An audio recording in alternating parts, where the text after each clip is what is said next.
Hi everyone, Lewis here, and today I'm going to be making a short video talking a bit about the future of the zombie survival genre. I'm sure it's a type of game people have dreamt for years, just an open sandbox survival game with zombies in it, but it hasn't really been done until recently, or at least not done well until recently, and all the games I'm actually going to be talking about today have been in development before DayZ as far as I know. It's not like all these games have just seen the success of the DayZ mod and then thought they wanted to make a similar game. Almost all the games I'm going to be talking about are of course done by actual development studios, which does mean they're going to be using around about 2 to 3 years of a full development cycle of a game rather than a kind of slapdash prototype, which is essentially what the DayZ mod ended up being. And I will also talk briefly about DayZ Standalone, since I'm sure it is the game which most of you guys are already hyped for. The reason I'm making this video is because I'm guessing since you guys do watch DayZ videos, you probably do like the genre already, and there seems to be a lot of people who don't really know about anything in the genre other than DayZ and DayZ Standalone. So I thought, why not educate people and hopefully get some hype for these other games as well. All the games I'm going to be talking about have got things like screenshots, press releases, that kind of stuff out. So it's not like DayZ Standalone, where all we've got right now is just screenshots. So it's something to kind of be excited for, because Standalone right now, we're not really sure when it's going to be coming out, but I'll talk about that a bit in a second anyway. Right, so the first game I'm going to be talking about is the DayZ Standalone, which, like I said, is probably the game which all you guys already know about, but I thought I'd talk about it a bit anyway. So this game is, of course, just the DayZ mod, but standalone, which is going to make things like updates a lot easier. I do know it's definitely going to be on Steam. That's already been confirmed, so there's going to be things like updates, maybe the possibility of using the Valve anti-cheat for the DayZ Standalone, which is, of course, going to help with the big issue with DayZ right now, which is hacking. The engine it's going to be using is the Take on Helicopters engine, which is essentially the same as the ARMA 2 engine, which is what DayZ uses. But since it is a newer engine, you can expect some more up-to-date graphical options, and of course the engine actually run better, which is a big issue for DayZ mod. It doesn't really run too well, so that's definitely going to be a big thing in Standalone. And of course it is also going to have a lot of different gameplay features. The main thing which we're focusing on when moving from the DayZ mod into Standalone is a lot of ease of use for the user. We do know, of course, that the Standalone is going to feature a lot of gameplay mechanics which the DayZ mod did not have, but it's not really a full list of all confirmed features, so I don't really want to talk about those because, of course, I could be completely wrong. But either way, we can expect the game to be very different, not only in terms of graphics, but also the gameplay. So, DayZ Standalone is currently being developed by Rocket, which is, of course, the main guy behind the DayZ mod, and also some Bohemia staff. It's not like we've got a full team working on the game, but the main point I'm trying to get out there is, of course, that it's not just Rocket working on the game as he did with the DayZ mod, so it's definitely going to be a lot more polished than the DayZ mod once it is complete. The game is, of course, for those who don't know already, a first-person shooter / third-person shooter. It just depends on which point of view you actually want to choose from.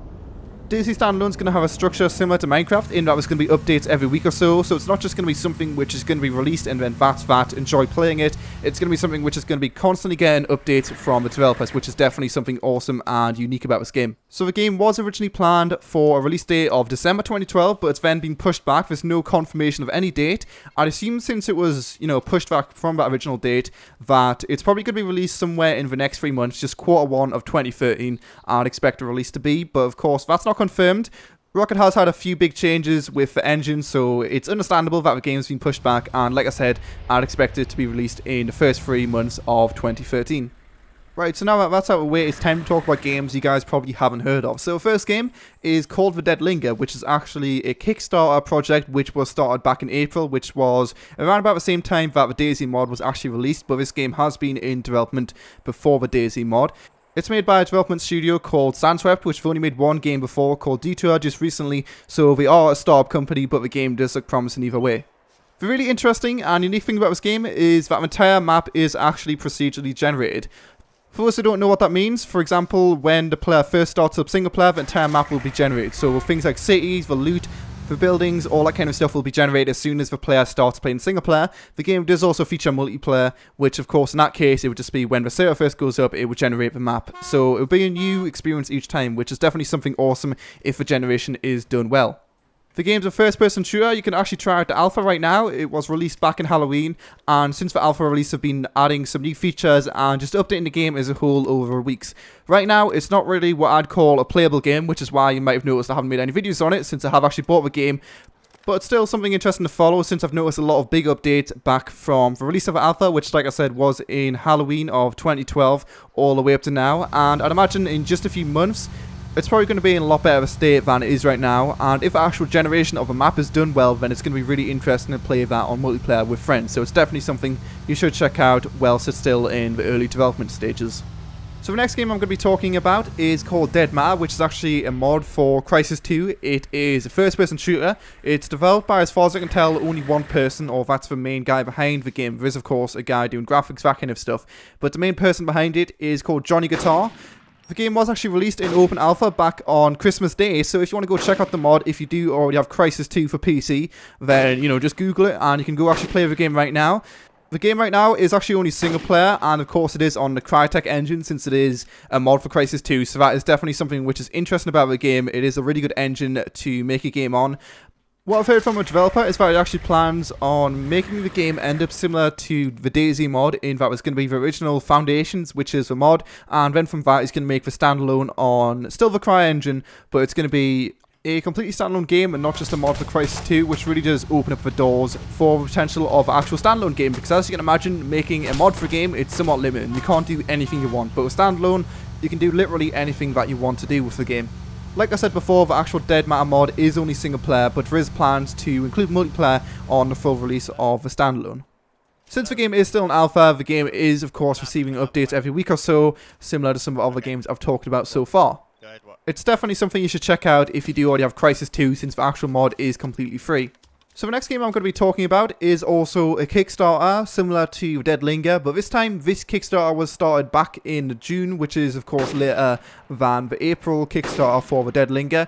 Again, it's been in development long before the DayZ mod, and it's actually an RTS game, oddly enough. The game is turn-based, which I'm sure will put off a lot of players, which means that the actual players and the zombies have got different turns, and the release date for the game is all the way in December of 2013. The game's currently being developed by Double Bear Productions, which was an indie game studio which started back in June of 2009. They haven't actually released any full titles since the start of the studio, but there is a lot of promising screenshots from a while ago and also recently of the game. So if you are into RTSs but also found a bit of interest in DayZ, then it's definitely something you should check out. The next game I'm going to be talking about is a game called Severium, which is actually a free-to-play MMO. What you're probably thinking after hearing that is that 90% of free-to-play games are complete rubbish, so what makes this game different? Well, the actual developers, which are called Vostok Games, are a Ukrainian game company which were originally working on Stalker 2. Some of you guys might have heard of some of the Stalker titles before. Shadow of Chernobyl, Call of Pripyat, and Clear Sky, which were, for a lot of people, one of their favourite games of all time. The game is, of course, going to be taking a lot of influences from Stalker, since, of course, like I said, the development company was working on Stalker 2 before that was cancelled, so things such as anomalies, artifacts, and the entire environment of a post-apocalyptic world is going to be still something which you're going to find in Severium. Their current release date for the game is late 2013, and they do have a lot of screenshots and that kind of stuff released for the game already, so I'd recommend checking out those if you haven't heard of Stalker, or if you even have heard of Stalker but you haven't heard of this new game, since it is probably the game which I am most excited for out of all the games I'm talking about today. Maybe not DayZ standalone, but still, it does look really interesting. So one of the final games I'm going to be talking about is a game called State of Decay. So this game has been developed by Undead Labs, which, similar to some of the other developers I've talked about before, haven't actually produced a single title as a studio, but this game does actually look like probably the most polished game that I've talked about today.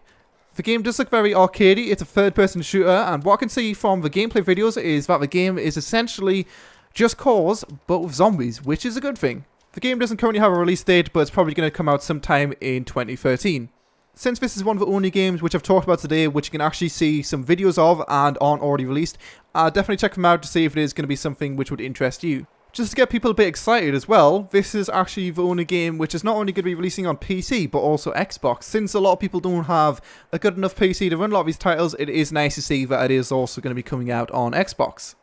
One thing which might disappoint people is that right now it isn't actually confirmed whether or not multiplayer is going to be in the game. Since it is something which is simply not confirmed, and it's not, confirmed that it's definitely going to be single player, it is very likely that the game is going to feature multiplayer anyway. So the final game which I'm briefly going to be talking about, since there isn't that much information about it on the internet right now, is The Walking Dead Survival Instinct. So it's been developed by a company called Terminal Reality, which was actually founded back all the way in 1994. Just to name a few titles which you might recognise, they've made Connect Star Wars and Ghostbusters, a video game, which wasn't really too bad considering it was based on a movie. The game is also being published by Activision, which I'm sure most of you guys know as one of the biggest publishers out there. It's planned to release not only on PC, but also PlayStation 3 and Xbox 360. Of course, it is based on the Walking Dead TV series. The game is going to be a prequel to a TV show, and the main characters confirmed for the game are actually going to be Daryl and Merle Dixon. The actual player will be controlling Daryl. The game has a huge money backing, and of course it does have a following from the Walking Dead TV series, so it's definitely going to be interesting to see how it turns out. The release date for the game is 2013, which means it's probably going to be coming out in the later portion of that year. The game's a first-person shooter, and there is actually a few gameplay videos released for the game. It does look interesting, but since it is in early alpha stages right now, the only thing which has really been developed is the actual combat for the game. You know, just the basics. The things such as the story times, that kind of stuff, will come in at a later point. Anyway, that's all of the games which I thought looked rather interesting and were also in the zombie survival genre. I definitely recommend checking out all of them, especially for ones which are already actually playable, which are, of course, just to recap, The Dead Linger and Dead Matter. Both these games are currently in alpha. The Dead Linger, you do need to pay money to get into alpha, but Dead Matter is completely free as long as you do have Crisis 2 already. Hopefully I've hyped you guys for some other games in the same genre as DayZ, since I'm sure lots of you guys are excited for the DayZ standalone, but since there's no information to really, read or watch, it's just kind of a bit annoying, so you can definitely check out all the games which I've talked about today, read into them and see which one you're interested in. There's definitely going to be at least 1 or 2 games which you guys should be interested in, since of course there aren't just one genre. It's not just FPS, you've got the RTS there, you've got the third person shooters, some of them are casual, some of them are a bit more serious and all that kind of stuff, so there's definitely going to be something for everyone out of all those games. Anyway, thanks a lot for watching. I'd love to hear what you guys think about the games I've talked about today. Just leave that in the comment section below. Personally, the games, like I've said, I'm most excited about are DayZ Standalone and Severium, and closely following that is State of Decay, since it is looking rather polished in its state right now. Oh, I just made a non-intentional pun, and it was really bad. Ah well. Don't forget to comment, like, subscribe, and all that good stuff, and I'll see you guys next time.